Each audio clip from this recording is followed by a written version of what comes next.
Good day everyone. I am the Cadet Jasper Iseras, and this is my video in navigational in subject navigation semi-final week 3. So learning outcomes. Evaluate the importance information found in different minimum publication used for monitoring of the voyage. So the topics are resolution A .916.22 and SOLAS 1974 STCW's 1978 as amended. So, Resolution A 916. Before commencing of the voyage, details of the data relating to the general condition of the ship should be acknowledged and recorded, such as manning and provisioning, cargo aboard, draft, result of the stability, and check when conducted, inspection of the control, steering gear, navigational and radio communication equipment. So, point 2. During the voyage, details related to the voyage ship should be recorded, such as course, steered and distance, sail, position, fixing, weather and the sea condition, changes of the voyage plan, details of the pilot, embarkation, disembarkation, and entry into the compliance with rotating scheme or reporting measure. And point 3. On special event, details of extraordinary events should be recorded, such as death and injuries among the crew, malfunction of shipboard equipment and aids to the navigation, potentially hazardous situation, emergency and distress message received. So, point 4. When the ship is at anchor or in a port, details of the ship operation, administrative matters, the details related to the safety and security of the ship. So, number 2. Method of recording. Regulation V28 of the SOLAS Convention 1974 requires that if the records of navigational activities are maintained in the ship logbook, they should be maintained in the other form approved by the administration. Methods of recording shall be permanent and may be handwritten, electronical, and mechanical. So, SOLAS 1974, Chapter 5, Safety of Navigation, identifies certification safety services which should be provided to the contracting government and sets for provision of an operational nature applicable in general to all ships of all voyage. So this is contrast and convention as a whole, which only apply the certain classes of the ship engaged on international voyage. So this chapter also concludes general obligation for master and proceed to the assistance of those in distress for contracting governments and ensure that men from a safety point of view. So this chapter makes mandatory and carriage voyage data recorders and automatic ship identification system. So chapter 6, carriage of cargoes. This chapter covers all types of cargoes which owing to their particular hazard to the ship or person on board include requirements for stowage and securing the cargo of or cargo units. So the chapter requires cargo ship carrying grain to comply the International Grain Code. So chapter 9, management of safe operation of ships. So the chapter makes mandatory the International Safety Management or ICM code, which require a ship owner of any person who has assumed responsibility of the ship. So chapter 11-1, special measure to enhance maritime safety. So the chapter clarify requirements or relating the authorization of recognized organization, enhanced service ship identification number scheme, and port state control operational requirements. So chapter 11-2, special measurement to enhance maritime security. So the chapter enshrines the International Ship on Port Facility Code or SPS code. Part of the code is mandatory and Part B contains guidance how best to comply with the mandatory requirements. So Regulation 11.2-8 confirms that the role of the master exercising his professional judgment over decision necessary to maintain security of the ship.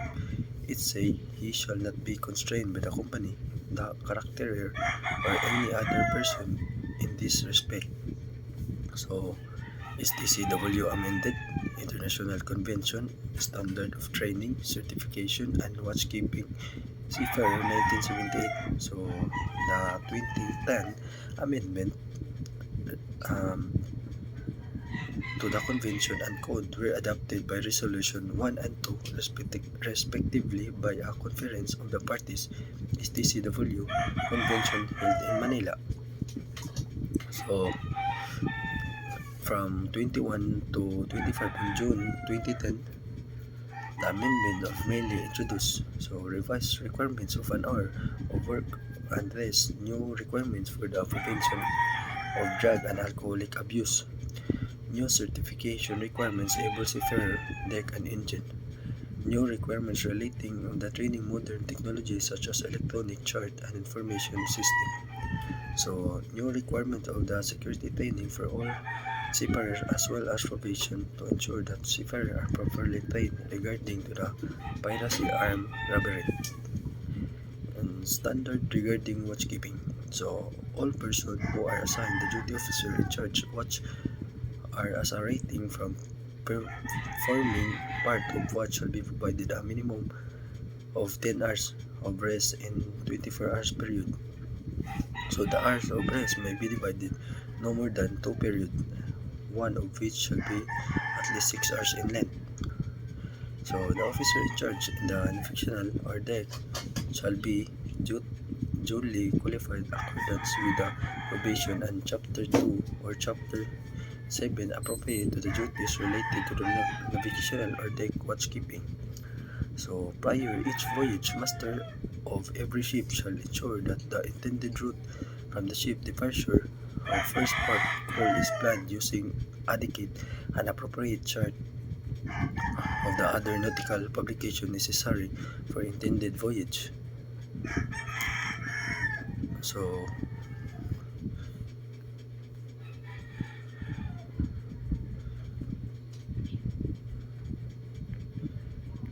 intended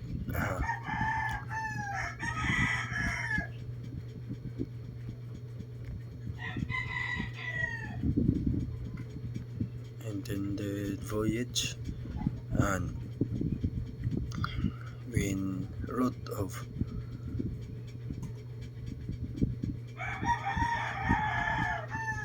so the duties the officer in charge of navigational watch, this master representative, the primarily responsible of all times navigation of ship complying with the international regulation and preventing collision at 1972.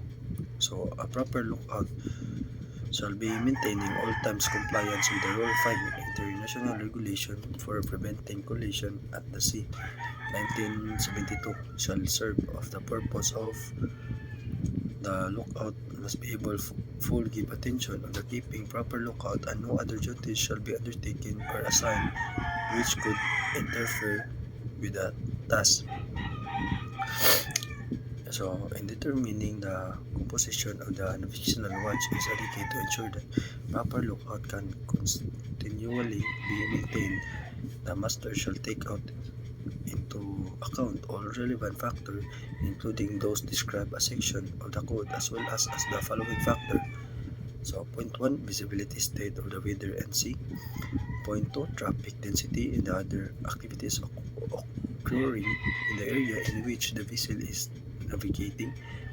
Point 3, in attention of necessary when navigating in or near traffic, separation scheme or the other rotating measure.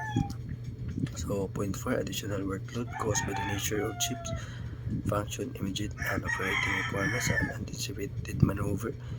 Point 5, fitness of the duty of any crew member on call who are assigned as a member of the watch. Point 6, knowledge of the confidence of the professional competence, the ship officer and crew. Point 7, the experience of each officer of navigation watch and the familiarity that the officer of the watch equipment, procedure, and maneuver capability.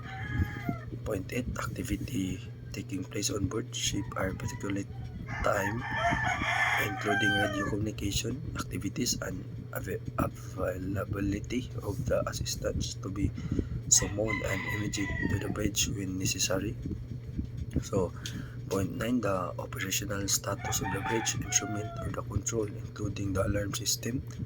So, the officer in charge of navigation and watch shall not hand over the watch and relieving the officer if there is a reason to believe that the latter not capable of carrying the watchkeeping duties and effectively in case the master shall be notified. So, lastly, taking over the watch, the relieving of the officer shall ensure that the members of relieving watch are fully capable and perform their duties, particularly as regard their adjustment to night vision. So, relieving officer shall not take over the watch until their vision is fully adjusted to the lights and condition. So, that's all.